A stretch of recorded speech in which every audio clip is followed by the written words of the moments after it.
ಇಂದು ನಮ್ಮ ಉಭಯ ಮಠಗಳ ಒಂದು ಇತಿಹಾಸದಲ್ಲಿ ಒಂದು ಸೌಹಾರ್ದದ ಒಂದು ವಾತಾವರಣ ಏರ್ಪಟ್ಟಿದೆ.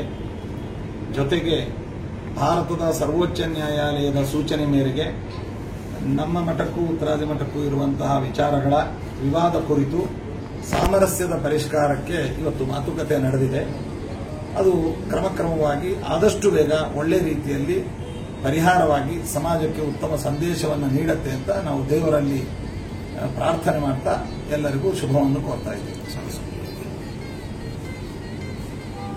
ಪರಿವಾರ ಗುರುಗಳ ವಿಶೇಷ ಅನುಗ್ರಹದಿಂದ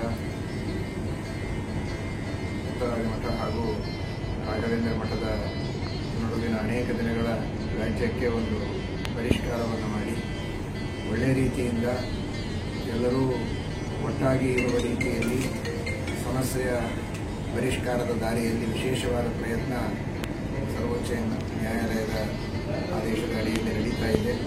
ಆದಷ್ಟು ಬೇಗ ಶೀಘ್ರದಲ್ಲಿ ದೇವರ ಗುರುಗಳ ಕೃಪೆಯಿಂದ ಈ ಸಮಸ್ಯೆ ಬಗೆಹರಿದು ಎಲ್ಲರೂ ಸಂತೋಷವಾಗಿ ಎಲ್ಲರೂ ಒಗ್ಗಟ್ಟಿನಿಂದ ಇರುವಂತಹ ಕಾಲ ಬರಲಿದೆ. ನಾವಿಬ್ಬರೂ ಕೂಡ ವಿಶೇಷವಾಗಿ ಈ ವಿಷಯದಲ್ಲಿ ಅತ್ಯಂತ ಪ್ರಯತ್ನವನ್ನು ಪ್ರೀತಿಯಿಂದ ವಿಶ್ವಾಸದಿಂದ ಪ್ರಯತ್ನವನ್ನು ಮಾಡ್ತಾ ಇದ್ದೇವೆ. ಪ್ರಾಮಾಣಿಕವಾದ ಪ್ರಯತ್ನಕ್ಕೆ ದೇವರು ಯಶಸ್ಸು ಕೊಡಲಿ ಅಂತ ಪ್ರಾರ್ಥನೆ ಮಾಡ್ತೇವೆ.